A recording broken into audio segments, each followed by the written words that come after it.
Hello everyone, আসসালামু আলাইকুম। সবাইকে আমাদের অডিও বুক চ্যানেলে স্বাগতম। আপনারা শুনছিলেন হুমায়ুন আজাদের লেখা আমরা কি এই বাংলাদেশ চেয়েছিলাম বইটি।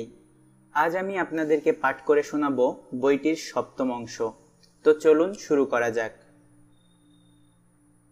এরশাদ ছিল একটি চরম নষ্ট এক নায়ক। সে পেয়েছিল সমানে সমান নষ্ট এক সহধর্মিণীকে, সংগ্রহ করেছিল অসংখ্য নষ্ট নারী এবং অজস্র নষ্ট দাস। বাংলাদেশের পুরুষরা আগে থেকেই দূষিত ছিল। এরশাদ দূষিত করে গেছে এমনকি নারী ও কবিতাকে। সে বাংলাদেশের চরিত্রটিকেই নষ্ট দূষিত করে গেছে। বাংলাদেশে একটি সৎ মানুষ পাওয়াই দুর্লভ হয়ে উঠেছে। অত্যাচার ও চরিত্রহীনতায় সে ছিল অতুলনীয়। শিল্পী কামরুল হাসান তাকে বলে গেছেন বিশ্ব বেহায়া। এ নামও সম্ভবত তার জন্যে প্রশংসা।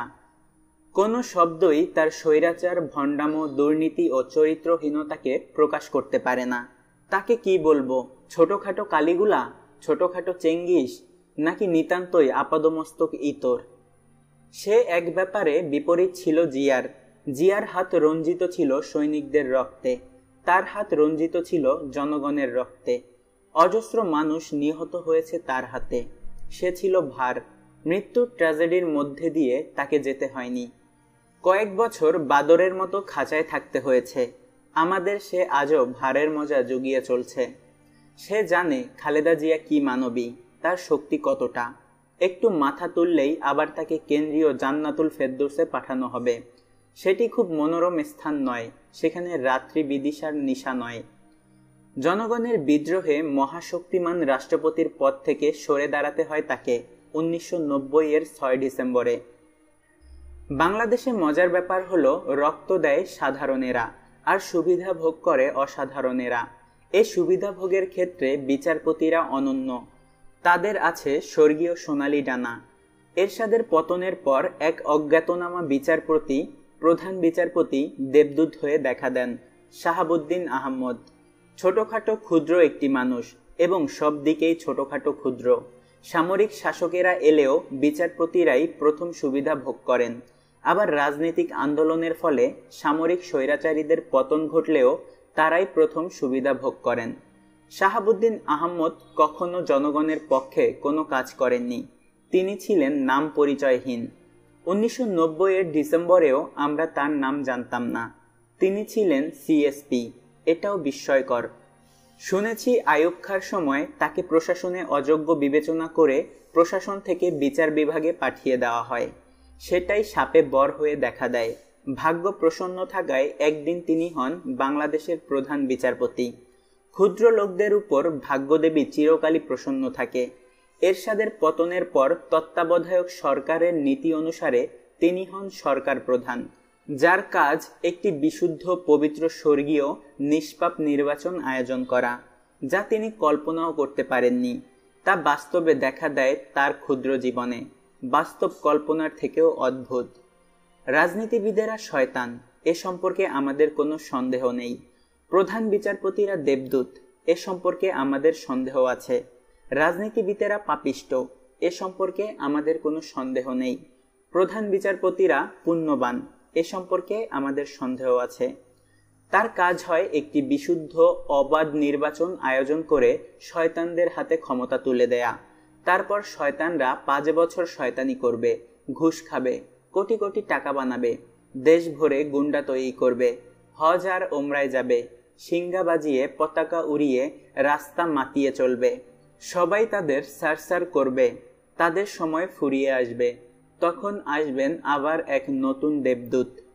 তিনি আবার বিশুদ্ধ নির্বাচন আয়োজন করে ক্ষমতা তুলে দিয়ে যাবেন নির্বাচিত শয়তানদের হাতে। অদ্ভুত এক নষ্ট রীতি, দুষ্টচক্র প্রতিষ্ঠিত হয়েছে বাংলাদেশে। তত্ত্বাবধায়ক সরকার দিয়ে নির্বাচন করে গণতন্ত্র আসতে পারে না। লেখাপড়া শিখে, অর্থাৎ পাঠ্য ও সহকারী পুস্তক মুখস্থ করে অতিশয় বড় বড় চাকুরি করার পরও যে আমাদের দেশের বড় বড় লোকেরা অসংস্কৃত, অমার্জিত থেকে যায়, তার এক আদর্শ উদাহরণ শাহাবুদ্দিন আহমদ। আমাদের দেশের শোচনীয়তার একটি কারণ হচ্ছে অমার্জিত রুচি। আমাদের শিক্ষিত, পদস্থ ও ধনাঢ্যরা মার্জিত রুচি আয়ত্ত করেনি। করলে দেশ এত দূষিত হতো না। শাহাবুদ্দিন আহমদ বাংলা ও ইংরেজি কোনোটাই শুদ্ধ উচ্চারণ করতে পারতেন না, এমনকি শুদ্ধভাবে বসতেও পারতেন না। তার গোপটিও ছিল হিটলারের গোপের মতো হাস্যকর। মানসিকতায়ও ক্ষুদ্র ছিলেন তিনি। রাষ্ট্রপ্রধান হওয়ার পরও আবার তিনি ফিরে যাওয়ার ব্যবস্থা করেন প্রধান বিচারপতির পদে। তবে তিনি একটি সুষ্ঠু অবাধ নির্বাচন আয়োজন করে প্রচুর করতালি পেয়েছিলেন। তার বন্দনায় মুখর হয়েছিল সবাই, শুধু আমি ছাড়া। সুষ্ঠু হয়েছিল নির্বাচন? হয়তো। সবাই মনে করেছিল আওয়ামী লীগ ক্ষমতায় আসবে। আওয়ামী লীগের নেতারা সবাই তৈরি হয়েছিল ক্ষমতায় যাওয়ার শপথ নেওয়ার জন্য, কিন্তু দেখা যায় আওয়ামী লীগ আসেনি। আমার মনে আছে শাহাবুদ্দিন প্রথম বলেছিলেন কোনো দলই গরিষ্ঠতা পায়নি, কিন্তু সন্ধ্যায় যখন বিএনপির লোকেরা আগুন জ্বালিয়ে মিছিল শুরু করে তখন বিচারপতি বিএনপির হাতে ক্ষমতা তুলে দেন। তিনি ফিরে যান তার প্রধান বিচারপতির কাজে। গরিব মানুষের ছেলে, মনের ভেতরে যার গরিবী, তিনি একটি বড় চাকুরি পেয়েছিলেন, প্রধান বিচারপতি হয়েছিলেন। সেটি কি করে তিনি ছেড়ে দেবেন রাষ্ট্রপতি হওয়ার পরও? ক্ষুদ্রকে চিরকাল ক্ষুদ্রই থাকতে হয়। কোনো বিশাল পদ ক্ষুদ্রকে মহৎ করতে পারে না। তিনি যখন অবসর নেন, সাংবাদিকদের তিনি বলেছিলেন তিনি একটি বই লিখবেন। বই লিখবেন?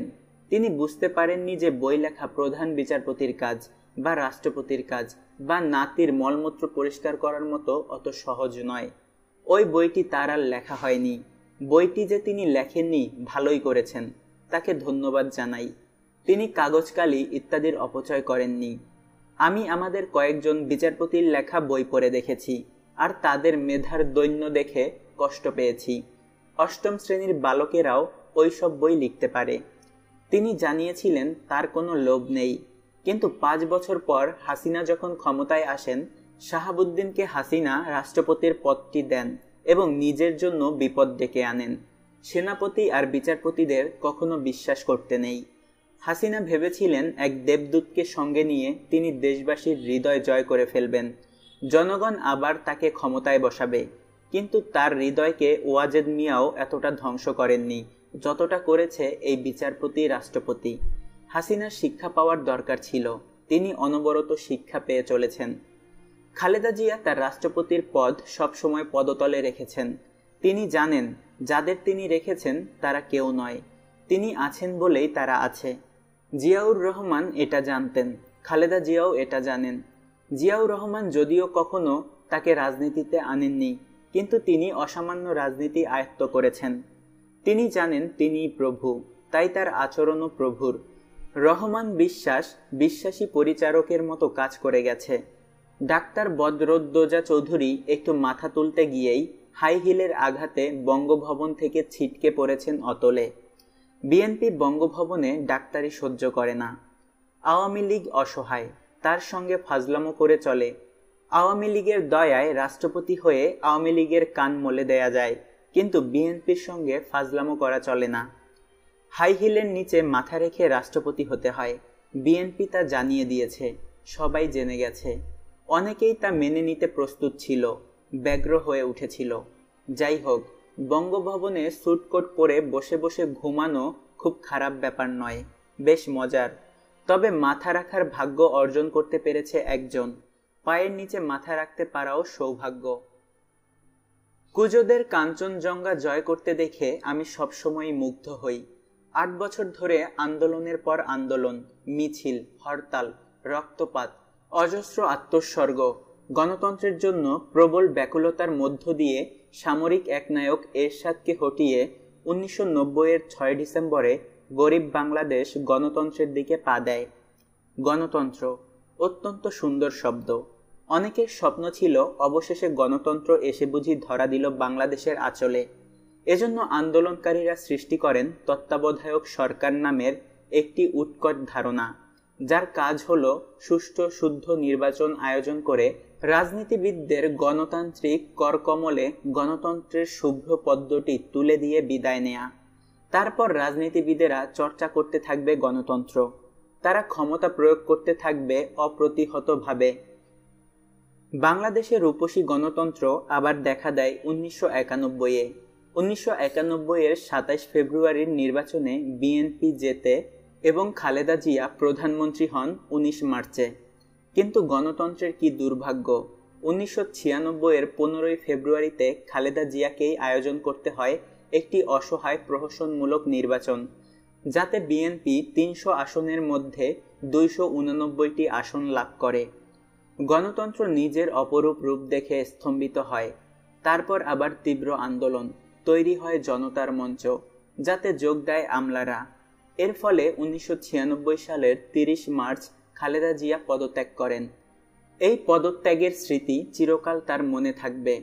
গণতন্ত্র সাফল্যের দিকে দীর্ঘ পা ফেলে, কিন্তু খালেদা জিয়া ও বিএনপি এটা ভোলেনি।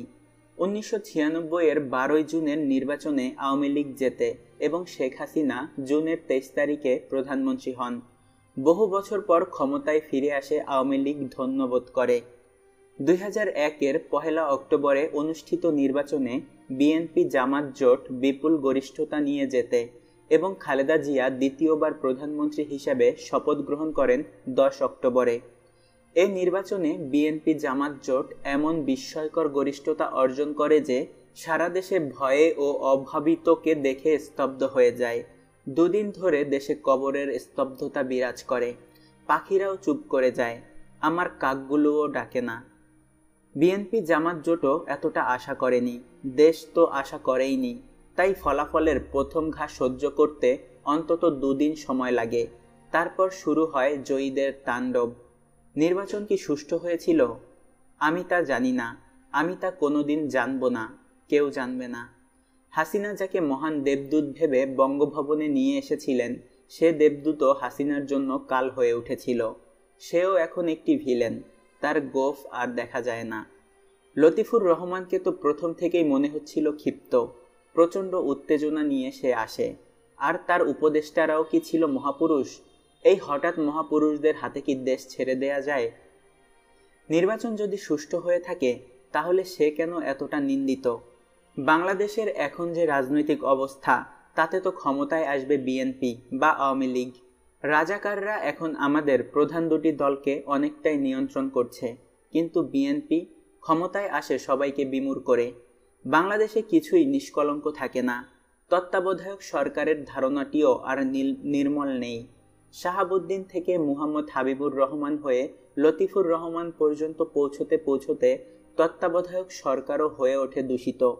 লতিফুর রহমান যে বিপুল উদ্যোগে ত্রাস জাগিয়ে নির্বাচন আয়োজন করে, তাতে সে এখন বাংলাদেশে এক খলনায়কে পরিণত হয়েছে। বিচারপতি শাহাবুদ্দিন ও বিচারপতি হাবিবুর রহমানের নিরাশক্তি ও নিরপেক্ষতা আর ছিল না। মনে হয়েছে প্রচণ্ড ক্রোধ ও পরিকল্পনা নিয়ে সে নির্বাচনের আয়োজনে নেমেছে। দেশকে সে উল্টে পাল্টে দেয়। এক দলের মাস্তানদের ঠান্ডা করে আরেক দলের মাস্তানদের গরম করে গণতন্ত্রের কেন্দ্রে কেন্দ্রে নির্বিঘ্নে কাজ করতে দেয়। তত্ত্বাবধায়ক সরকারও এখন বাংলাদেশের জন্য সংকট হয়ে উঠেছে। রাজনৈতিক দলগুলো তাকিয়ে থাকছে সেই অবসরপ্রাপ্ত প্রধান বিচারপতির দিকে, যার সম্ভাবনা তত্ত্বাবধায়ক সরকারের প্রধান হওয়ার। তাই প্রধান বিচারপতিরা, বিশেষ করে যার সম্ভাবনা তত্ত্বাবধায়ক সরকারের প্রধান হওয়ার, তিনি আর নিরপেক্ষ থাকছেন না। নিরপেক্ষ থাকা সম্ভব নয় বাংলাদেশে। 1991-এর 19 মার্চ থেকে আজ পর্যন্ত সময়টি বঙ্গে গণতন্ত্রের কাল। আমরা এখন গণতন্ত্রে ভাসছি, কিন্তু আমরা কি গণতন্ত্র প্রতিষ্ঠা করতে পেরেছি? গণতন্ত্রের নামে আমরা দেখেছি নির্বাচিত স্বৈরশাসন, মুজিব, জিয়া, এরশাদ, তাদের ছায়া ফেলে চলছে আজও। আওয়ামী লীগ এখন ক্ষমতায় নেই, তার বিরুদ্ধে আমি যা কিছু লিখতে পারি। বিএনপি জামাত এখন ক্ষমতায়, আমি কি এই সর্বশক্তিধরদের বিরুদ্ধে কিছু লিখতে পারি? 1991 থেকে যা দেখে আসছি তা এভাবে প্রকাশ করা যায়। 1. বিএনপি ও আওয়ামী লীগ দেশে গণতান্ত্রিক পরিবেশ সৃষ্টি করেনি। তারা সংসদে যায় না, গেলে হইচই করে। তারা গণতন্ত্রের কোনো রীতিনীতি মানে না। 2. বিএনপি ও আওয়ামী লীগ দেশে গুন্ডাদের প্রাধান্য সৃষ্টি করেছে। গুন্ডারাই দেশের রাজনীতি নিয়ন্ত্রণ করছে। দেশের পথে পথে গুন্ডা ছড়ানো, সাধারণ মানুষ বিপন্ন। আওয়ামী লীগ একটি ও আরও কয়েকটি জয়নাল হাজারি সৃষ্টি করেছিল।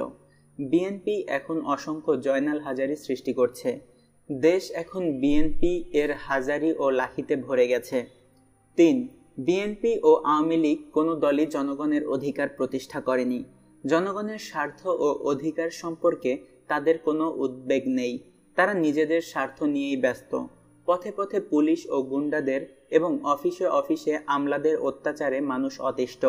আমলারা দুটি ব্যাপার শিখেছে, ওপরওয়ালাকে সেজদা করতে আর নিচওয়ালাকে লাথি মারতে এবং ঘুষ খেতে।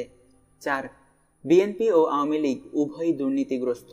তবে বিএনপি দুর্নীতিতে যতটা অবাধ, আওয়ামী লীগ ততটা অবাধ হওয়ার সাহস অর্জন করেনি। এখন বিএনপি করে চলছে আওয়ামী লীগের দ্বিগুণ দুর্নীতি। 5. আমলারা এভাবেই দূষিত। বিএনপি ও আওয়ামী লীগ তাদের আরো দূষিত করেছে। আমলারা তাদের প্রভুভক্তির জন্য পুরস্কার পাচ্ছে, অভক্তির জন্য দণ্ডিত হচ্ছে। দণ্ড ও পুরস্কার দানের ব্যাপারে বিএনপি আওয়ামী লীগকে অনায়াসে অতিক্রম করে গেছে। 6. বিএনপি ও আওয়ামী লীগ উভয়ই প্রতিক্রিয়াশীল, তবে বিএনপি অতিশয় চরমভাবে প্রতিক্রিয়াশীল। বিএনপি মুক্ত চিন্তায় একেবারেই বিশ্বাস করে না। তারা মুক্ত চিন্তাকে দমন করে, মুক্ত চিন্তাশীল বই নিষিদ্ধ করে। আওয়ামী লীগ মোটামুটি মুক্ত চিন্তাকে প্রশ্রয় দেয়। 7. বিএনপি সাম্প্রদায়িক, আওয়ামী লীগ সাম্প্রদায়িক নয়। এটাই অবশ্য আওয়ামী লীগের দোষ বলে গণ্য করা হয়। 2001-এর নির্বাচনের পর বিএনপি যে ধর্ষণ পীড়নের অভিযান চালায় তা ইখতিয়ার উদ্দিন বখতিয়ার খিজলিকেই স্মরণ করিয়ে দেয়। তবে দোষ দেওয়া হয় আওয়ামী লীগকে, জনগণ চুপ করে থাকে। 8. আওয়ামী লীগের নেত্রীকে হাসিনাকে সমালোচনা করা যায়, যা তা বলা যায়, গালাগালিও করা যায়। তিনি সামান্য নারী, সামান্য মুজিবের কন্যা। বিএনপির নেত্রী খালেদা জিয়া অসামান্য, অলৌকিক। তিনি সমালোচনার ঊর্ধ্বে। তার সম্পর্কে কিছু বলা ব্লাসফেমি। কেউ ভয়েও তার সম্পর্কে কোনো বক্র মন্তব্য করার সাহস করে না। অনেক আগে আমি একবার করেছিলাম, আমার 2 হাত কেটে ফেলার হুমকি দেওয়া হয়েছিল। আমি অবশ্য চাই না বিএনপি এর গণতন্ত্র আমার একটি আঙুলও কাটুক। 9. বিএনপি দুর্ধর্ষ, তারা শক্ত হাতে যে কোনো অপকর্ম করতে পারে। আওয়ামী লীগ তা করার সাহস করে না। 1972 থেকে 1975-এর কথা মনে করে তারা ভয় পায়। 10. বিএনপি দখলে অদম্য ও দুর্ধর্ষ। 2001-এর নির্বাচনের পর তারা ঢাকা ও অন্যান্য বিশ্ববিদ্যালয়ের উপাচার্যের পদ থেকে পৌর শৌচাগার পর্যন্ত অবিলম্বে দখল করেছে, একটুও সময় নেয়নি। আওয়ামী লীগ এতটা সাহস পায়নি। 1996-এ ক্ষমতায় এসে তারা উপাচার্যদের গলা ধাক্কা দিয়ে সরিয়ে দেয়নি, সময় মতো নির্বাচন করে নতুন উপাচার্য নিয়োগ করেছে। 11. বিএনপি নিজেদের লোকদের ক্ষমতায় বসাতে কোনো দ্বিধা করে না, এক মুহূর্তও দেরি করে না। এবার ক্ষমতা পাওয়ার পর একেবারেই দেরি করেনি। সব নিয়মকে বুড়ো আঙুল দেখিয়ে যেখানে যাকে ইচ্ছা বসিয়েছে, গণতন্ত্র প্রতিষ্ঠা করেছে। আওয়ামী লীগ দ্বিধা করে করে তাদের অনেক অনুগতকে শেষ পর্যন্ত কিছু দেয়নি। তারা তাতে ক্ষুব্ধ হয়ে আছে, তারা গণতান্ত্রিক ক্ষমতা প্রয়োগ করতে পারেনি। 12. আওয়ামী লীগ ভয়ে মন্ত্রিসভা বড় করতে পারেনি, অনেককে উপমন্ত্রী প্রতিমন্ত্রী করে রেখেছে। কিন্তু বিএনপি মহাজগতের বৃহত্তম মন্ত্রিসভা, 60 না 70 না 80 না 100 আমার মনে নেই, মনে রাখার কোনো দরকারও নেই, স্থাপন করে অনন্য উদাহরণ সৃষ্টি করেছে। তারা কোনো কিছুকে পরোয়া করে না। যুক্তরাষ্ট্রে মন্ত্রী সম্ভবত 10-12 জন, যুক্তরাজ্যেও সম্ভবত 10-12 জন, জার্মানিতেও সম্ভবত 10-12 জন, আর বাংলাদেশে এখন আছে বিশ্বের বৃহত্তম মন্ত্রিসভা। এদিক দিয়ে বিএনপি এর বাংলাদেশ এখন বিশ্বের বৃহত্তম গণতন্ত্র। 13. বিএনপি তাদের রাষ্ট্রপতির বেয়াদবি সহ্য করে না ও করেনি। কয়েক মাসের মধ্যেই রাষ্ট্রপতিকে বের করে দিয়ে দেখিয়েছে তাদের গণতান্ত্রিক আদর্শ কত অসাধারণ। আর আওয়ামী লীগ তাদের খল রাষ্ট্রপতিকে সহ্য করেছে বছর বছর এবং তার ফল পেয়েছে। এখনকার রাষ্ট্রপতিটি অভাবিত চাকুরিটি পেয়ে প্রধানমন্ত্রী ও আল্লাহর কাছে কৃতজ্ঞতা প্রকাশ করেছেন। রাষ্ট্রপতিদের ভাষিক ধারা বর্তমান রাষ্ট্রপতি চমৎকারভাবে রক্ষা করেছে। এজন্য বাংলা বা ইংরেজি শুদ্ধভাবে পড়তে লিখতে বলতেও পারে না। এজন জানে বোবার শত্রু নেই। 14. বিএনপি আল্লাহর আশীর্বাদ প্রাপ্ত। তাদের অপরাধকে জনগণ মনে করে সুকর্ম, জনগণ তা দ্বিধাহীনভাবে মেনে নেয়। আওয়ামী লীগের অপরাধকে জনগণ মনে করে কুকর্ম, মানতে চায় না।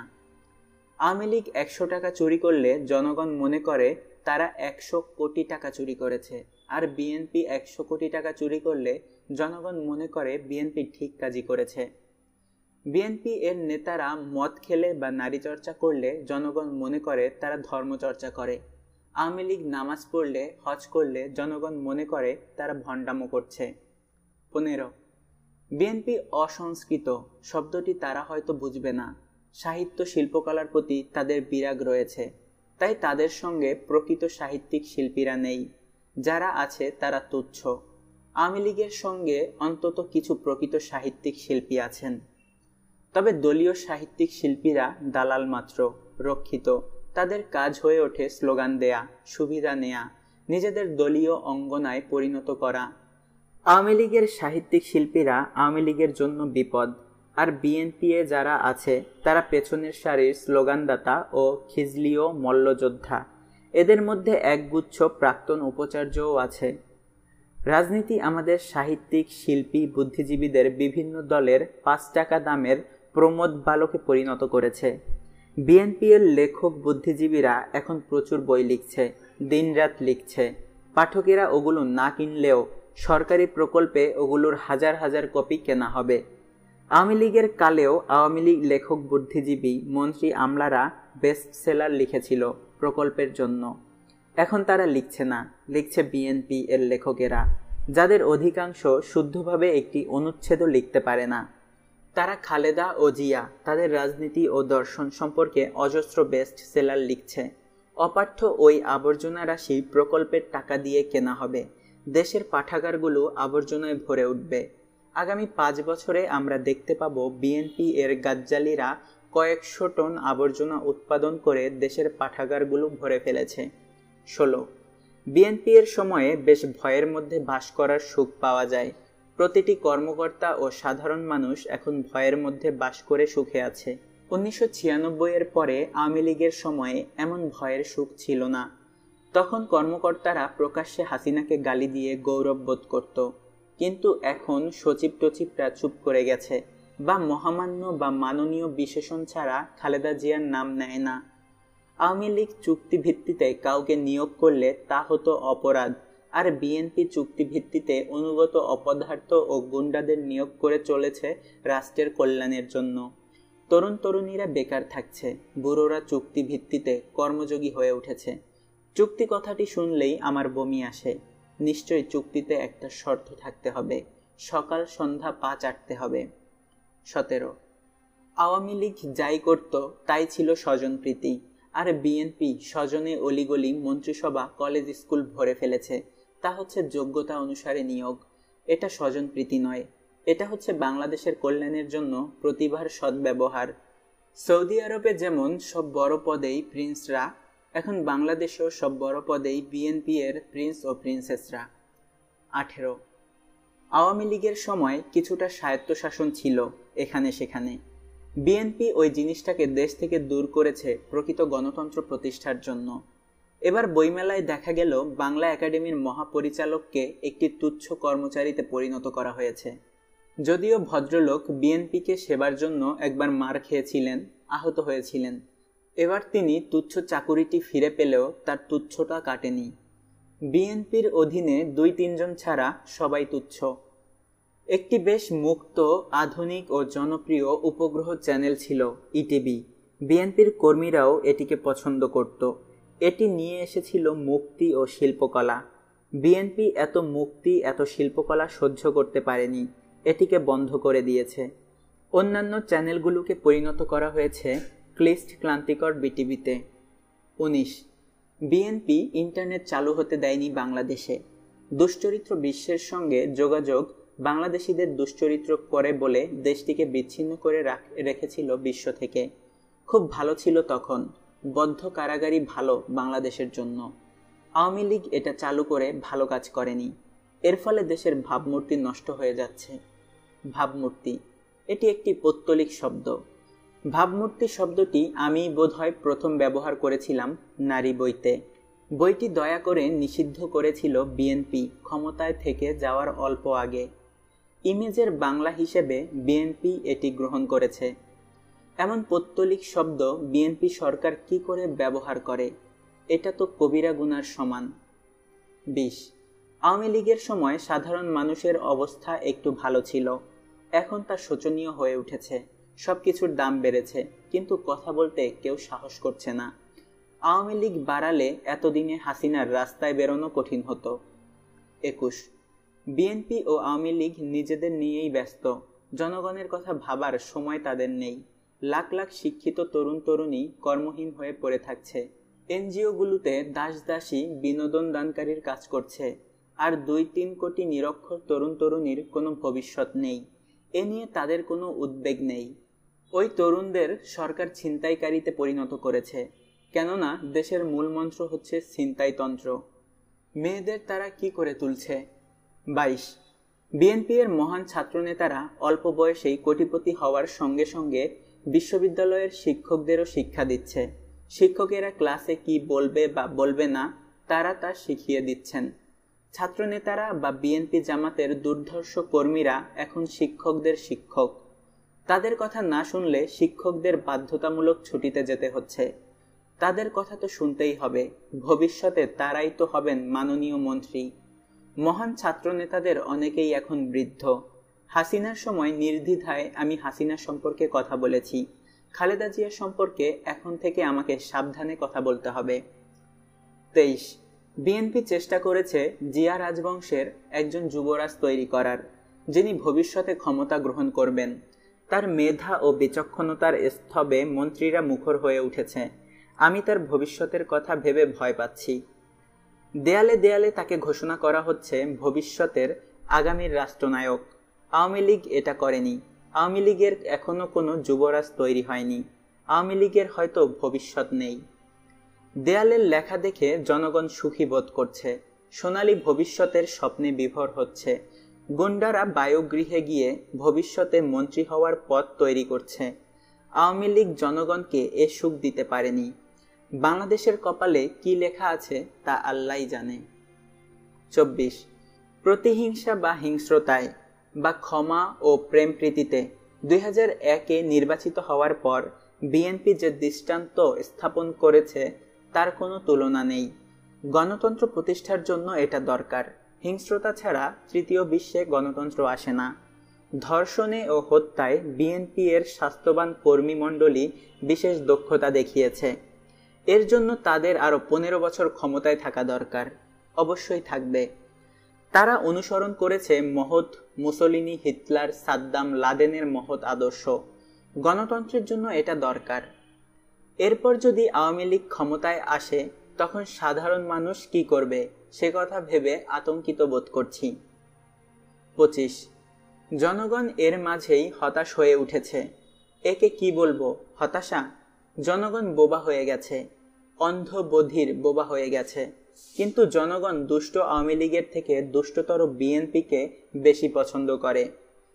26 খালেদার একটি দিক খুব ভালো, তাকে ডক্টরেট রোগে ধরেনি। হাসিনা ডক্টরেট রোগে অসুস্থ হয়ে পড়েছিল। খালেদার আরেকটি দিক ভালো, তাকে যা শিখিয়ে বা লিখে দেওয়া হয় তিনি তাই বলেন ও পড়েন। হাসিনা একটু বেশি কথা বলেন ও রসিকতা করেন। হাসিনার বোঝা উচিত যে বাঙালি মুসলমান রসিকতা বোঝে না, তারা পদধূলি বোঝে। 27 শোনা যায় হাওয়া ভবন বলে একটি অট্টালিকা বিএনপি এর কালে প্রকৃত রাজধানী হয়ে উঠেছে বাংলাদেশের। আওয়ামী লীগ এমন একটি বায়ুগৃহ তৈরি করতে পারেনি। তবে হাওয়া শব্দটি একই সঙ্গে সুখকর ও ভীতিকর। হাওয়া হয়ে যাওয়া, বাকবিধিতির সঙ্গে আমরা পরিচিত সবাই। 28 বিএনপির একটি সুবিধা হচ্ছে মেজর জেনারেল জিয়াউর রহমান নেই। আওয়ামী লীগের একটি সংকট হচ্ছে ওয়াজেদ মিয়া আছেন। তালিকা আর বাড়াতে চাই না। একদিন হয়তো বিস্তৃত তালিকা তৈরি করবেন কোনো প্রকল্পপ্রাপ্ত ঐতিহাসিক। গণতন্ত্র হচ্ছে চূড়ান্ত ব্যক্তি অধিকারের তন্ত্র। গণতন্ত্র ব্যক্তির চূড়ান্ত স্বাধীনতার তন্ত্র। গণতন্ত্রে সরকার বা রাষ্ট্র বা সমাজ প্রধান নয়, সমাজ বা রাষ্ট্র প্রধান ছিল সামন্ততন্ত্রে। গণতন্ত্রে প্রধান হচ্ছে ব্যক্তি। ব্যক্তির চূড়ান্ত অধিকার নিশ্চিত করা গণতন্ত্রের কাজ। আব্রাহাম লিঙ্কনের বিখ্যাত উক্তিটি, government of the people, by the people, for the people, আমি উদ্ধৃত করতে চাই না, কেননা বাংলাদেশ তার উক্তিটিকে অসার প্রমাণ করেছে। শুধু অসার নয়, মিথ্যেও প্রমাণ করেছে। লিঙ্কন একটু বেশি আশা পোষণ করেছিলেন যে এ ধরনের সরকার shall not perish from the earth, কিন্তু আমরা কি দেখছি না যে তা মরে অনেক আগেই কবরে পচে গেছে? বরং আমাদের গণতান্ত্রিক সরকারগুলো বিশ্বাস করে রজার্সের সংজ্ঞায় যে গণতন্ত্র হচ্ছে সে ধরনের সরকার যাকে 4-5 বছর ক্ষমতায় রাখতেই হবে। ওই সময়ে তারা যাই করুক না কেন, তারা রজার্সের কথা মেনে যা ইচ্ছে তা করছে। তবে বিএনপি এর রাশিচক্রে 5 বছরের কথা সম্ভবত নেই। গণতন্ত্রে একটি ক্ষেত্রেই ব্যক্তি নিয়ন্ত্রিত থাকে, সেটি হচ্ছে যে তার কোনো কাজ অন্যের জন্য ক্ষতিকর হবে না। ব্যক্তি স্বাধীন, তবে অন্যের ক্ষতি করার অধিকার তার নেই। তার অধিকার কেউ খর্ব করবে না, সেও খর্ব করবে না অন্যের অধিকার। সে কারো দাস নয়, অন্য কেউ তার দাস নয়। ব্যক্তিকে কোনো কট্টর উগ্র বদ্ধ ভাবাদর্শে দীক্ষিত করা গণতন্ত্রের কাজ নয়, এটা গণতন্ত্রের রীতিবিরোধী। ব্যক্তির স্বাধীনতা ও অধিকার ছাড়া গণতন্ত্রের আর কোনো ভাবাদর্শ নেই। কিন্তু বাংলাদেশে গণতন্ত্রের বদলে উগ্র ভাবাদর্শই প্রধান হয়ে উঠেছে। বিএনপি একমাত্র ভাবাদর্শ করে তুলেছে ইসলামকে। এর সাহায্যে দরিদ্র, নিরক্ষর, নিরধিকার মানুষদের ঠকানো সহজ। কেননা ধর্ম সম্পর্কে কোনো সন্দেহ ও আপত্তি করা চলে না। এটা গণতন্ত্রের জন্য কল্যাণকর নয়, বা হয়তো কল্যাণকর। 1 অক্টোবর 2001-এর নির্বাচনের পর 2 দিন ধরে কবরে স্তব্ধতা নেমেছিল, বাতাসও স্তব্ধ হয়ে গিয়েছিল। বাংলাদেশের নিঃশ্বাস প্রশ্বাস বন্ধ হয়ে গিয়েছিল। তবে বাংলাদেশ আবার সক্রিয় হয়ে ওঠে। কবরে জেগে ওঠে সক্রিয়দের হিংস্রতা। বিএনপি প্রতিহিংসা ও প্রতিশোধের আগুনে দাউ দাউ জ্বলে ওঠে। ধর্ষিত হয় হাজার হাজার হিন্দু নারী, গৃহহীন হয় অজস্র হিন্দু। এমনকি মুসলমান আওয়ামী লীগ চেয়ারম্যানেরাও তাদের এলাকায় থাকতে পারেনি। যারা ছিল প্রতাপশালী, তাদেরই যখন এ অবস্থা, তখন অন্যদের কি কথা। মহান আজরাইল নেমে এসেছিলেন বাংলাদেশে, কিন্তু দেশের ভাবমূর্তি বা নিজের দেহমূর্তি নষ্ট হবে ভেবে আমরা কথা বলিনি। বোবার শত্রু নেই, যদিও এখন বোবারও শত্রু আছে। এখনো কথা বলি না। বিএনপির বিরুদ্ধে কে কথা বলতে পারে? তাই আমরা কথা বলি না, বললেও স্তব করি। সন্ত্রাস ও ধর্ষণ হয়ে উঠেছিল, এখনো চলছে বাংলাদেশের প্রধান সাংস্কৃতিক ও রাজনৈতিক কর্মকাণ্ড। আওয়ামী লীগের সময় কিছু হাজারি ছিল, হাসানত আবদুল্লার পুত্র ছিল এবং আরও ছিল। আওয়ামী গুন্ডাদের সন্ত্রাসী ছিল আওয়ামী লীগের পতনের মূলে। আমাদের সব দলই সন্ত্রাসী, সব দলই দুর্বৃত্তদের সংঘ। আওয়ামী লীগের গুন্ডাদের সন্ত্রাসেও জনগণ অতিষ্ঠ হয়ে গিয়েছিল। কিন্তু ক্ষমতা লাভের পর বিএনপি যে সন্ত্রাস চালায় তা পরের সরকারগুলোর জন্য আদর্শ কাঠামো হয়ে থাকবে। পরবর্তীরা হয়তো এ কাঠামোতেই সন্ত্রাস চালিয়ে দেশে গণতন্ত্র প্রতিষ্ঠা করবে। সন্ত্রাসীর গুলিতে শিশু নিহত হলে বিএনপির স্বরাষ্ট্রমন্ত্রী বলেছে, আল্লাহর মাল আল্লাহ নিয়ে গেছে। তার ধর্মবিশ্বাসের প্রগাঢ়তায় আমরা মুগ্ধ হয়েছি, সবাই মুগ্ধ হয়েছে। বিশ্বাসের নিয়তিবাদের এমন শুদ্ধতাই তো আমরা চাই। আল্লাহ একদিন নিশ্চয়ই তাকে বেহেশতে নসিব করবেন। সে বলেছে, আমার যতটা মনে পড়ছে, দেশে খুন বেড়েছে, অপরাধ বাড়েনি, মানুষের মধ্যে আতঙ্ক নেই, অস্বস্তি আছে। রাজনীতি ছেড়ে ফ্যাসিবাদী গতিক উপন্যাস লিখলে ভদ্রলোক সফল হবে, বেস্টসেলার বাংলা সাহিত্যে ভরে উঠবে। বিএনপি ভুলতে পারেনি জনতার মঞ্চের কথা। মহিউদ্দিন খান আলমগীরকে শিক্ষা দিতে গিয়ে একের পর এক শিক্ষা দিয়েছে লেখক সাংবাদিকদের। শাহরিয়ার কবির, ডক্টর মুনতাসির মামুন, সালিম সামাদ, এনামুল হক চৌধুরী এবং আরও অনেককে। লেখক সাংবাদিক অধ্যাপকেরা শিক্ষিত হয়ে ওঠেনি। তাদের অবশ্যই ভালোভাবে শিক্ষা দেওয়া দরকার, পিষে পিষে শিক্ষা দেওয়া দরকার। এটা হচ্ছে লেখক সাংবাদিক অধ্যাপকদের শিক্ষা লাভের কাল। তবে বিএনপির বোন মেরি পিটার্সও আর বিএনপিকে রক্ষা করতে পারেনি। বিএনপি রূপসী বাংলার ভাবমূর্তি রূপসী রাখতে পারেনি। মধ্যপন্থী মুসলমানের দেশ থেকে এটি এখন যুক্তরাষ্ট্রে হয়ে উঠেছে সন্ত্রাসী কালো তালিকাভুক্ত দেশ। বিএনপি এর গণতান্ত্রিক কর্মকাণ্ডের জন্য বাংলাদেশি বাঙালিদের যুক্তরাষ্ট্রে ও ইউরোপে সন্দেহের চোখে দেখা হয়। মনে করে সম্ভাব্য তালেবান, যদিও তাদের একটি বড় অংশ তালেবানি ধর্মান্ধ উগ্রতার বিরোধী। তবে অনেকেই যে তালেবানপন্থী এতে সন্দেহ নেই। আমরা কি শুনিনি সেই সুমধুর স্লোগান, আমরা হব তালেবান, বাংলা হবে আফগানিস্তান, বা আমরা সবাই তালেবান, বাংলা হবে আফগান। মানুষ কতটা দূষিত আর নষ্ট হলে বাংলাদেশের মতো শস্য শ্যামল সুন্দর দেশকে অভিশপ্ত আফগানিস্তানে পরিণত করতে চায়। ওটি কি কোনো বাসযোগ্য দেশ? যেখানে অনেক বছর ধরে বৃষ্টিও হয় না, ওটি তো পড়ে আছে প্রস্তর যুগে। সিআইএ আর কতটা সংবাদ রাখে? সিআইএ সব সংবাদ রাখলে কি আর টুইন টাওয়ার ধ্বংস হতো? আমরা জানি মানুষ কেমন স্বর্গে আছে বাংলাদেশে। বাংলাদেশের প্রতিটি বর্গ মিটার এখন ভয়ের এলাকা। ঘরে থাকবো ভয়, রাস্তায় বেরোবো ভয়, সেতু পেরোবো ভয়, নদীর তীরে দাঁড়াবো ভয়, মেঘের দিকে তাকাবো ভয়, কথা বলবো ভয়, পুলিশেরা ভয়, সৈনিকেরা ভয়, আমলারা ভয়, রাজনীতিকেরা ভয়, তাদের গুন্ডারা ভয়। বাংলাদেশ এখন শিহরণ জাগানো ভয়ের এলাকা। ভয় ভয় ভয়, এই এখন বাংলাদেশ। ক্ষমতায় আসার পর বিএনপি অনেক মহৎ কাজ করেছে, সবটাই ত্রাসের। তবে তাদের মহত্তম কর্মকাণ্ড হচ্ছে অপারেশন ক্লিন হার্ট বা হৃদযন্ত্রের ক্রিয়া বন্ধ প্রক্রিয়া। অপারেশন ক্লিন হার্ট নামটি আপত্তিকর। এর নামের মধ্যেই আছে একটি ভীতিকর ব্যঞ্জনা।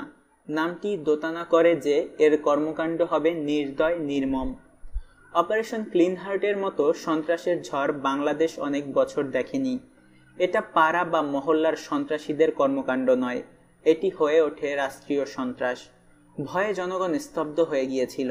সন্ত্রাস দমনের নামে এটি ছিল চূড়ান্ত সন্ত্রাস। এতে 58 জনের মতো বাংলাদেশির করুণ মৃত্যু ঘটেছে। বিকলাঙ্গ হয়েছে কয়েক হাজার বাঙালি বাংলাদেশি। তারা সবাই সন্ত্রাসী ছিল না। সন্ত্রাস দমনের অর্থ এই নয় যে যাকে তাকে ধরা এবং তাকে চূড়ান্ত রূপে সমাধান করা। বিএনপি এর অপারেশন ক্লিন হার্টকে কি তুলনা করব হিটলারের গেস্টাপোদের ঝঞ্ঝার সঙ্গে? বিএনপি এর অপারেশনে ক্লিন হার্টকে কি তুলনা করব পাকিস্তানিদের আলবদর আলশামসদের জবাইকাণ্ডের সঙ্গে?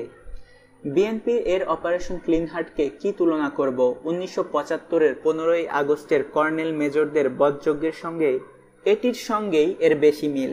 এরাও ওই ঘাতকদের মতো রক্ষিত দায়মুক্তি অধ্যাদেশ খুনের অধিকার দিয়ে। এটা যদি কোনো ভালো কাজ হয় তাহলে একে কেন রক্ষা করতে হবে দায়মুক্তি অধ্যাদেশ দিয়ে? সন্ত্রাস দমন করা আমরা অবশ্যই চাই, কিন্তু সন্ত্রাস দমনের নামে সরকারি সন্ত্রাস চাই না। কোনো সামরিক শাসনের সময়ও সেনাবাহিনী এমন হিংস্রতা দেখায়নি যা দেখিয়েছে 2002-এ, এবং এতটা কলঙ্কিত হয়নি। বিএনপি সেনাবাহিনীর মুখে কালিমা লেপে দিয়েছে। এটা ছিল বিএনপির ব্লিটজক্রিগ। তার নির্মম শিকার হয়েছে হাজার হাজার মানুষ, বিশেষ করে বিএনপি যাদের স্বীকার করতে চেয়েছে। এটা দেখে আমরা ভয়ে শিউরে উঠেছি, কথা বলতে পারিনি, কেননা কথা বলার কোনো অধিকার আমাদের নেই। সন্ত্রাস করে কারা এবং কেন করে? সন্ত্রাসীরা সবাই কোনো না কোনো রাজনৈতিক দলের কর্মী। সময় বুঝে তারা দল বদল করে। আমাদের রাজনীতিকেরা যেমন নিজেদের স্বার্থে দল বদল করে আসছে 1975 থেকে, সন্ত্রাসীরাও তাই করে। সন্ত্রাস শুধু খুনে সীমাবদ্ধ নয়, এর এক চরম রূপ ধর্ষণ। বাংলার নারীরা এখন বাস করছে ধর্ষকদের উদ্যত শিশ্নের ছায়ার নিচে। তারা আতঙ্কে শিউরে থাকে সবসময়। সন্ত্রাসীরা সাধারণ পুরুষ নয়। সন্ত্রাসীরাই একদিন বিবর্তিত হতে হতে মন্ত্রী হয়ে ওঠে, তারপর নতুন সন্ত্রাসী সৃষ্টি করে। সন্ত্রাসের রয়েছে সামাজিক, রাজনৈতিক, অর্থনৈতিক, ধর্মীয় কারণ। 56,000 বর্গমাইলের একটি ছোট্ট দেশ 15 কোটি মানুষের ভার বইতে পারছে না। এখানে থাকা উচিত ছিল 15 লক্ষ মানুষ। রাজনীতি ও দারিদ্র্য সৃষ্টি করেছে সন্ত্রাসীদের। দেশে অন্তত 8 কোটি তরুণ তরুণী রয়েছে। কোনো সরকার তাদের জীবিকার ব্যবস্থা করেনি। তারা কি করবে? তরুণীরা না হয় চেপে রাখে তাদের কষ্ট, কিন্তু তরুণরা, তারা ক্ষমতাসীন দলে যোগ দেয় এবং দেখতে পায় টাকা অর্জন কত সহজ। একটি কাটা রাইফেল, ছুরিকা বা পিস্তল, তার অর্থ অঢেল টাকা। আমাদের মন্ত্রীরা, আমলারা, ব্যবসায়ীরা, শিল্পপতিরা, দারোগারা, কাস্টমসরা কি সন্ত্রাসী নয়? 32,000 কোটি টাকা ব্যাংক থেকে নিয়ে কারা ঋণ খেলাপি হয়েছে? এরা কি সন্ত্রাসী নয়? পথে কারো পকেট থেকে 100 টাকা ছিনতাই করা কি খুব খারাপ? ব্যাংক থেকে 32,000 কোটি টাকা ছিনতাই করা চমৎকার। আরেক দল আছে নিম্নমানের ছিনতাইকারী। তারা কোনো দলের বড় গুন্ডা হতে পারেনি, হয়েছে ছিনতাইকারী। এর জন্য দায়ী কে? দায়ী আমাদের সরকারগুলো। তাদের দায়িত্ব এদের জীবিকার ব্যবস্থা করা। তা না করে সরকারগুলো এদের গুন্ডা ও ছিনতাইকারীতে পরিণত করেছে। তরুণীদের কি করেছে? সন্ত্রাসী ধরতে হলে প্রথম ধরতে হবে সরকারগুলোকে। 2001-এর নির্বাচনে জেতার পর থেকে সন্ত্রাস বেড়ে যায় বহুগুণে। যদিও সন্ত্রাস নির্মূল করাই ছিল বিএনপি এর প্রধান স্লোগান, কিন্তু বিএনপি এর ক্ষমতায় আসার পর একটি দুটি জয়নাল হাজারীর জায়গায় দেখা দেয় বিএনপি এর অজস্র জয়নাল হাজারী। আগে আমি আওয়ামী লীগের অনেক গুন্ডাকে অনেক ধমক দিয়েছি, অনেকে আমাকে চিনেছে, তারা ভয় পেয়েছে, কিন্তু বিএনপি এর গুন্ডাদের ধমক দিতে আমি ভয় পাই। 2002 এর 17 অক্টোবরে বিএনপি সরকার 40,000 সেনা সদস্য নিয়োগ করে সন্ত্রাস দমন করে দেশে শান্তি প্রতিষ্ঠার জন্য। এ বিপুল বিরাট সংখ্যা দেখে মনে হয় বিএনপি একটি দেশ জয় করতে নেমেছে। দেশটির নাম বাংলাদেশ এবং দেশটিকে আক্রমণ করেছে অতর্কিতে, কোনো ঘোষণা না দিয়েই। বিএনপি সরকার কাজটি শুরু করে গভীর রাতে। কেউ জানতো না যে শান্তির দূত সশস্ত্র বাহিনী পথে নামবে। মহাকাব্যে রাত সাধারণত চক্রান্তের কাল, দেবতারা রাতেই চক্রান্ত করে মহাকাব্যে। বিএনপি এর কালটিও সম্ভবত মহাকাব্যিক। জনগণ এক ভোরে উঠে দেখে তারা আক্রান্ত, তাদের সবাইকেই মনে করা হচ্ছে সন্ত্রাসী। দেশের পথ দিয়ে ছুটে চলতে থাকে ট্রাক, কাকে কখন কেন কোথায় ধরবে তার ঠিক নেই। আমরা কি জানতে চাইতে পারি এতে কশো কোটি টাকা ব্যয় হয়েছে জনগণের? টাকাগুলো ব্যয় হয়েছে সন্ত্রাস দমনের নামে সন্ত্রাসে। কয়েকদিনের মধ্যে সেনা সদস্যদের সন্ত্রাসের সংবাদ ছড়িয়ে পড়ে, দেশকে এবং বিশ্বকে আতঙ্কিত করে তোলে। মানবাধিকার লঙ্ঘনের এটি এক বিভীষিকাপূর্ণ উদাহরণ হয়ে থাকবে। সরকার বোঝেনি যে ঝটিকা আক্রমণে সন্ত্রাস দমন সম্ভব নয়, বা বুঝেই এ পথ বেছে নিয়েছে। জনগণকে তারা বুঝিয়ে দিতে চেয়েছে তারা বিএনপি, তারা মুক্তিযোদ্ধা ও রাজাকারের যৌথ সরকার, তাই তারা পীড়নে অকুতভয়। তবে সন্ত্রাসীরা হঠাৎ একবারের জন্য ফুটে ওঠা রক্তকবরী নয়, যে সেনাবাহিনী তাদের গাছ থেকে ছিঁড়ে আনবে, আর কখনো ওই রক্তকবরী ফুটবে না। সন্ত্রাস তো দমনই হয়নি, বরং কলঙ্কিত হয়েছে সশস্ত্র বাহিনী। প্রক্রিয়াটির নাম ছিল অপারেশন ক্লিন হার্ট, কিন্তু এটির জনপ্রিয় নাম হয়ে উঠেছে হৃদযন্ত্রের ক্রিয়া বন্ধ প্রক্রিয়া। সেনা সদস্যদের হিংস্রতার ফলে তারা শুধু জনপ্রিয়তা হারায়নি, তারা হয়ে উঠেছে সন্ত্রাসের প্রতিমূর্তি এবং পরিহাসের বস্তু। তাদের হাতে ধরা পড়লেই লোকজনের হৃদযন্ত্রের ক্রিয়া বন্ধ হয়ে গেছে। অন্তত 58 জন মারা গেছে হৃদস্পন্দন বন্ধ হয়ে, এবং বিকলাঙ্গ হয়েছে হাজার হাজার মানুষ। জনগণ অসহায় ও নির্বোধ। সরাসরি না পারলে তারা পরিহাস দিয়েই আঘাত করে শত্রুকে। হাস্যকর হওয়ার থেকে অপমানকর আর কিছু নেই। বিএনপি সশস্ত্র বাহিনীর হিংস্র ভাবমূর্তি তৈরি করেছে। সামরিক শাসনের সময়ও তারা এমন হিংস্র রূপ নেয়নি এবং তাদের করে তুলেছে উপহাসের পাত্র। সরকারমুখী সাপ্তাহিক 2000 এর প্রতিবেদনে বলা হয়েছে, প্রথম দিনেই তারা ঢাকায় আটক করে 300 জনকে এবং সারা দেশে 1365 জনকে। 29 ডিসেম্বর 2002 পর্যন্ত সশস্ত্র বাহিনীর সদস্যরা অভিযান চালায় 50,258টি। এত অভিযানে একটি দেশ জয় করা যায়, কিন্তু আমাদের বাহিনী 58 জনের হৃদযন্ত্রের ক্রিয়া বন্ধ ও কয়েক হাজারের অঙ্গ প্রত্যঙ্গ ভেঙে চুরে দেওয়ার বেশি কিছু করতে পারেনি। কিন্তু তাদের হিংস্রতা কিংবদন্তি হয়ে উঠেছে। তারা 2.5 মাসে গ্রেপ্তার করে 10,490 জনকে। এদের কিছু দাগী সন্ত্রাসী, কিছু সরকারি দলের এবং অধিকাংশই আওয়ামী লীগের নেতা। এর ভেতরে হয়তো বাংলাদেশের ভবিষ্যতের জন্য দুর্যোগেরও বীজও বোনা হয়েছে। বিভিন্ন পত্রিকার প্রতিবেদনে বারবার জানানো হয়েছে যে জামাতের সন্ত্রাসীদের ধরা হয়নি, ধরা হয়েছে বিএনপি ও আওয়ামী লীগের সন্ত্রাসীদের। অথচ দীক্ষিত সন্ত্রাসীরা আছে জামাতেই। সেনাবাহিনী অপকর্মও অনেক করেছে। মেয়েদের ঘোমটা না দেওয়ার জন্য শাস্তি দিয়েছে, পানিতে দাঁড় করিয়ে রেখেছে, মানুষকে কান মলিয়েছে রোজার মাসে সিগারেট খাওয়ার জন্যে। তাদের সামনে দিয়ে মোটরসাইকেল চালিয়ে গেলে কান ধরে উঠবস করিয়েছে। অনেককে পা ফাঁক করে দাঁড় করিয়ে রেখেছে, যদিও তারা কোনো অপরাধ করেনি। এটা মৌলিক মানবাধিকারের চরম লঙ্ঘন। ক্ষমতা পেয়ে জওয়ানরা অপমানকর শাস্তি দিয়েছে অনেক সম্ভ্রান্ত ব্যক্তিকে, যাদের বাড়িতে সাধারণ অবস্থায় তারা ঢুকতেও পারত না, বা ঢুকতে পারলে ধন্যবোধ করত। মানুষকে খুন করার অধিকার কারো নেই, ক্ষমতার জোরে অপমান করার অধিকারও নেই। সন্ত্রাস দমনের নামে তারা সন্ত্রাস করেছে, জনগণকে তারা অপমান করেছে, আর প্রচণ্ড পীড়ন তো করেছেই।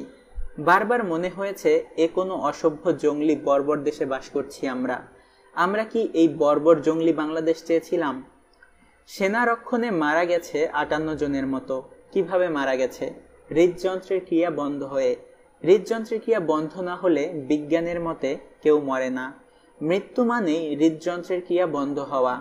অপারেশন ক্লিন হার্টের নিয়ন্ত্রকেরা স্বরাষ্ট্রমন্ত্রীর মতো বিশুদ্ধ ধার্মিক নয়। হৃদযন্ত্রের ক্রিয়া বন্ধ হয়ে 58 জন মারা গেছে, এটা বলা ঠিক হয়নি। তাদের বলা উচিত ছিল আল্লাহর মাল আল্লাহ নিয়ে গেছে, তাহলে আমরা শান্তি পেতাম।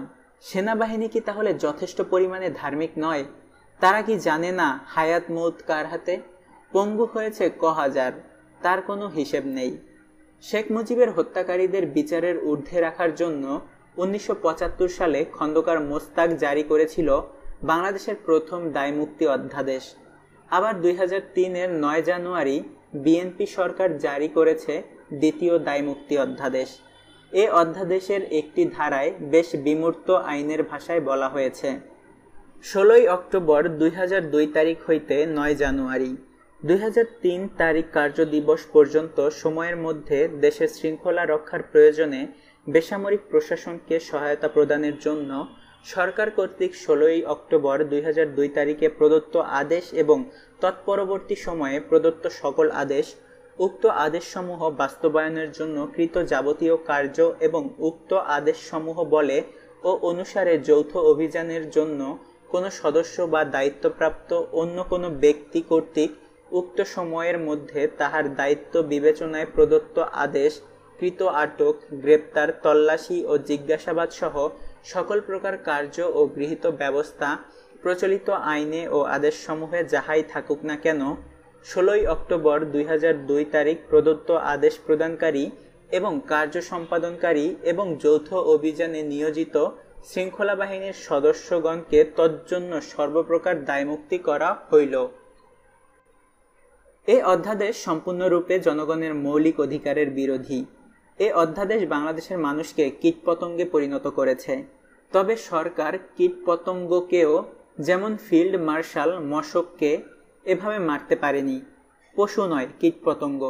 আজকের বিশ্বে পশু হত্যাকারীরাও শাস্তি পায়, আমাদের দেশে নরহত্যাকারীরাও দায়মুক্ত। এ সময় বাংলাদেশবাসীদের কোনো মৌলিক অধিকার ছিল না। অভিযানকারীরা যখন তাদের শৃঙ্খলা রক্ষার অভিযান চালাচ্ছিল তখন দৈনিক ও সাপ্তাহিক পত্রিকাগুলো ভরে উঠেছিল আক্রান্তদের আত্মীয় স্বজনের হাহাকার বিবরণের চিত্রে। প্রতিটি ভোর আমাদের জন্য ছেপে নিয়ে আসতো বিভীষিকার ছবি, বিলাপের বিবরণ। কেউ যদি মানুষের বিলাপ ও বিধ্বস্ততার মর্মান্তিক দৃশ্য দেখতে ও পড়তে চান তাহলে তিনি এ সময়ের পত্রিকাগুলো পড়ে দেখতে পারেন। এ অভিযান স্মরণ করিয়ে দেয় 1971-কে। পার্থক্য শুধু এই যে তখন এসব দৃশ্য ছাপা যেত না, বিবরণ প্রকাশ পেত না।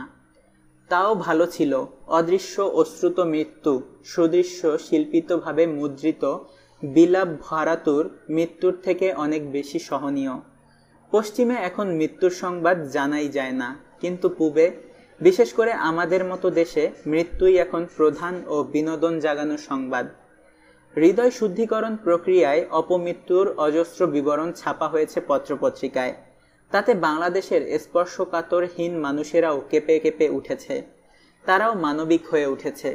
বিবরণগুলো আমাদের প্রভূত সংবাদ ও ধর্ষসুখ জুগিয়েছে। এর থেকে সুপাঠ্য সংবাদ ও প্রাতকালীন সুখ আমরা আর কোথায় পেতে পারতাম? সরকার যে এগুলো ছাপতে দিয়েছে তার কারণ হয়তো তারাও এসব ছবি দেখে ও বিবরণ পড়ে বিষাদগ্রস্ত ব্যর্থ বিফল রাত্রির পর প্রভাতে সুখে ভরে উঠেছে। তাদেরও সুখ কোথায়? তাদেরও তো দিনগুলো ব্যর্থতায় বিবর্ণ, রাতগুলো বিফলতায় আতুর। একটি বিবরণ উল্লেখ করতে পারি। 16 অক্টোবর 2002, স্থান উত্তরা, সময় রাত্রি। পাত্র বিএনপির সাংগঠনিক সম্পাদক মোহাম্মদ ইয়াকুব আলী। পাত্র সামান্য পুরুষ নয়, সে বিএনপির সাংগঠনিক সম্পাদক। মোহাম্মদ ইয়াকুব আলী রামকৃষ্ণ পরমহংস ছিল না, বরং অনেক হংসবদের সঙ্গে হয়তো জড়িত ছিল। সে নেতা, অন্য কোনো দলের নয়, একেবারে শাসক দলের। আগে অন্য কোন কোন দলে ছিল সে সংবাদ আমরা জানি না, হয়তো ছিল। আমরা ধারণা করতে পারি বিভিন্ন দলে পরিশুদ্ধ হতে হতে সে বিএনপিতে এসে বিশুদ্ধতা লাভ করেছিল। রাত 3টায় হৃদয় শুদ্ধিকরণ দলের লোকেরা তার বাসায় গিয়ে তাকে ধরে নিয়ে যায়। হিটলারের গেস্টাপোদের বা 1971-এর আলবদরদের এবং আরও অনেকের কথা আমাদের মনে পড়ে। আমরা যুক্তি ও ইতিহাসের সাহায্যে বুঝতে পারি এমন ঘটনা এই প্রথম ঘটেনি বিশ্বে, আগেও এমন ঘটেছে, পরেও ঘটবে। শুদ্ধিকরণ দলের লোকেরা তাকে কোথায় নিয়ে যায়?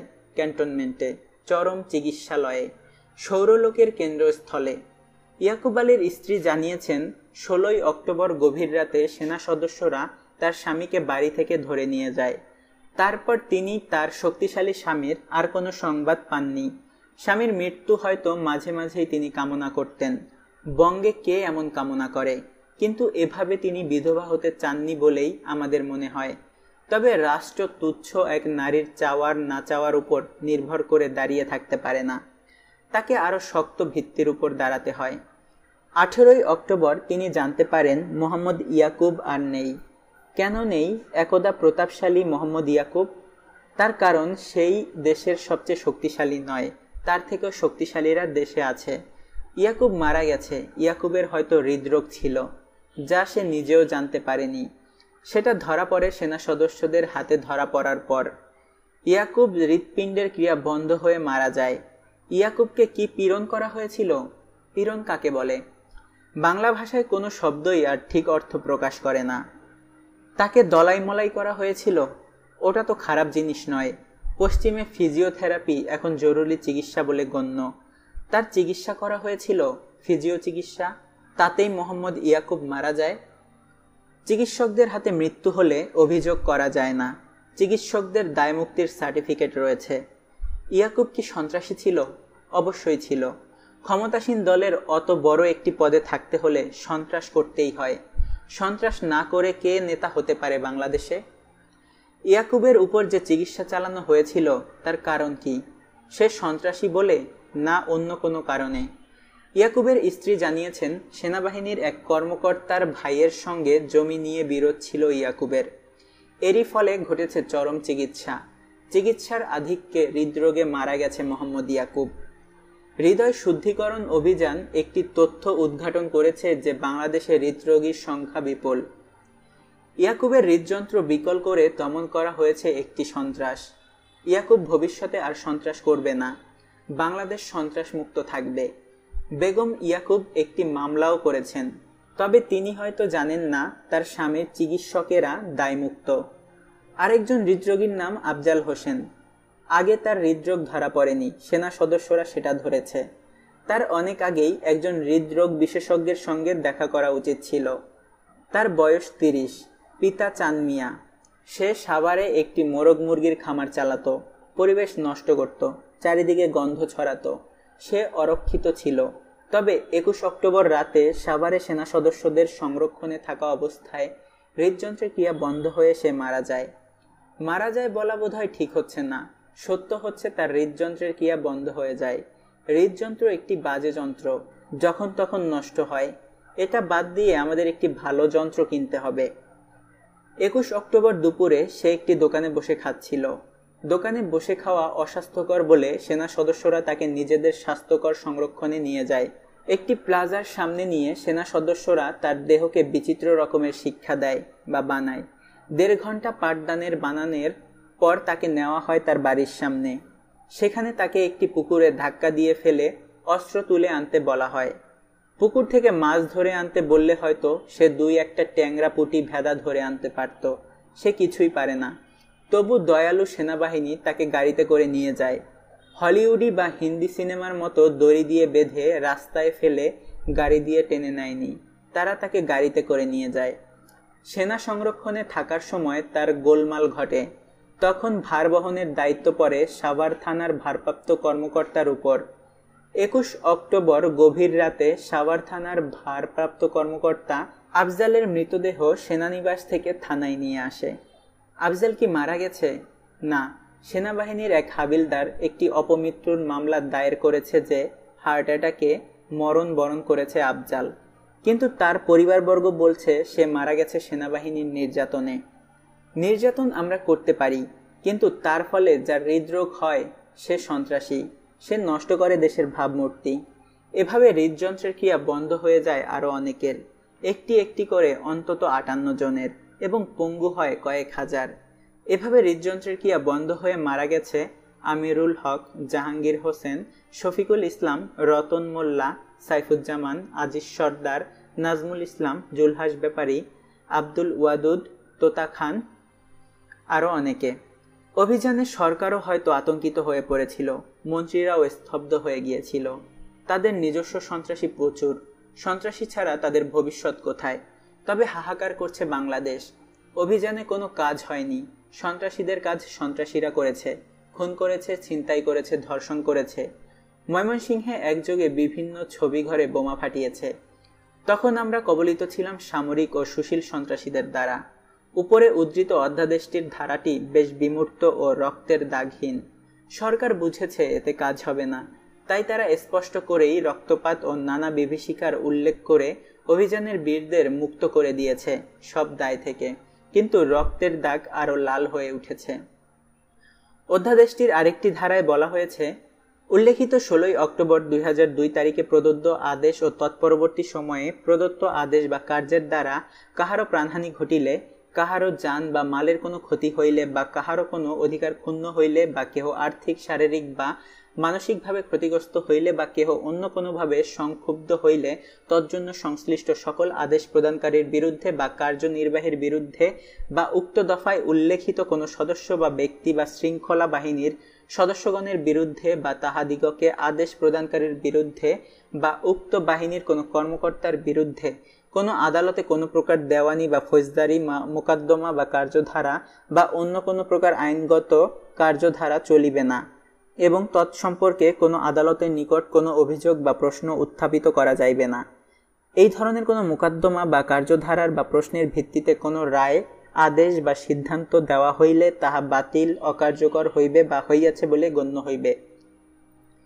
মানুষের মৌলিক অধিকার এমন শোচনীয়ভাবে 21 শতকে আর কে হরণ করতে পারে বাংলাদেশের গণতান্ত্রিক বিএনপি সরকার ছাড়া? আমাদের চমৎকার গণতান্ত্রিক কর্মকাণ্ডে বিশ্বও আহত হয়েছে এবং বাংলাদেশের ভাবমূর্তি, যা নিয়ে সরকার খুবই উদ্বিগ্ন, সেটির মুখমণ্ডল এমন কালিতে ঢেকেছে যা কখনো মোছা যাবে না। এখনও আবার ভয় দেখানো হচ্ছে, দরকার হলে আরও তীব্র খিলজিদের কাজে লাগানো হবে। গণতান্ত্রিক বিএনপি সরকার আমাদের কি দিয়েছে? একটি জনপ্রিয়, একদা বর্তমান সরকারমুখী সাপ্তাহিক 2011 জোট সরকারের 1 বছরের কার্যক্রমের একটি পরীক্ষা নিয়েছে। প্রতিটি পরীক্ষা 100 নম্বরের, পাশের নম্বর 33। ওই পরীক্ষায় শোচনীয়ভাবে ফেল করেছে জোট সরকার। সরকার সন্ত্রাস নিয়ন্ত্রণে পেয়েছে 15, ভিআইপি সন্ত্রাস নিয়ন্ত্রণে 60, দ্রব্যমূল্য নিয়ন্ত্রণে 0, বিরোধী দলের উপর নির্যাতনে 100, দুর্নীতি দমনে 0, প্রশাসনের উপর নিয়ন্ত্রণে 33, কথামালার রাজনীতিতে 80, পরিবহন ব্যবস্থায় 50, পরিবেশ দূষণ রোধে 80, নগর উন্নয়নে 0। এতেই বোঝা যায় কি অসামান্য বাংলাদেশ সৃষ্টি হয়েছে 1 বছরে। 3 দশকেরও বেশি সময়ে আমরা এমন এক বাংলাদেশ সৃষ্টি করেছি যা বসবাসযোগ্য নয়, যা একটি নর্দমায় পরিণত হয়েছে। 1971-এর স্বাধীনতা ছাড়া আমরা আর কিছুই অর্জন করিনি। রাষ্ট্রের স্থপতি দেশকে সুপথে নেননি, তিনি গণতন্ত্র বর্জন করে এগিয়ে গিয়েছিলেন মহান একনায়কতন্ত্রের দিকে। উগ্র সাম্যবাদী বিপ্লবীরা শ্রেণী সংগ্রামের নামে খুনের পর খুন করে দেশকে এগিয়ে দিয়েছে বিপর্যয়ের দিকে। রাষ্ট্রের স্থপতিকে সপরিবারে খুন করা হয়েছে বাংলাদেশে। 20 শতকের দ্বিতীয়ার্ধ এমন নৃশংসতা আর দেখেনি। তারপর এসেছে সামরিক একনায়কেরা, তারা নষ্টভ্রষ্ট করেছে দেশকে। তারা রাজাকারদের মুক্তিযোদ্ধা করে তুলেছে আর মুক্তিযোদ্ধাদের দীক্ষা নিয়েছে রাজাকারদের কাছে। আমাদের বিচারপতিরা কথা রাখেনি, তারা সামরিক একনায়কদের পরিচারক হয়ে কাজ করেছে। খুনের ধারা থামেনি, আমাদের এক সামরিক একনায়ক নিহত হয়েছেন তারই প্রতিদ্বন্দ্বীর হাতে। তারপর এসেছে আরেক সামরিক একনায়ক। আমরা সামরিক স্বৈরশাসনের বিরুদ্ধে বছরের পর বছর আন্দোলন করেছি, রক্ত দিয়েছি। তারপর মনে হয়েছে এই বুঝি গণতন্ত্র পেলাম। বিএনপি ক্ষমতায় এসেছে, গণতন্ত্র আসেনি। আওয়ামী লীগ ক্ষমতায় এসেছে, গণতন্ত্র আসেনি।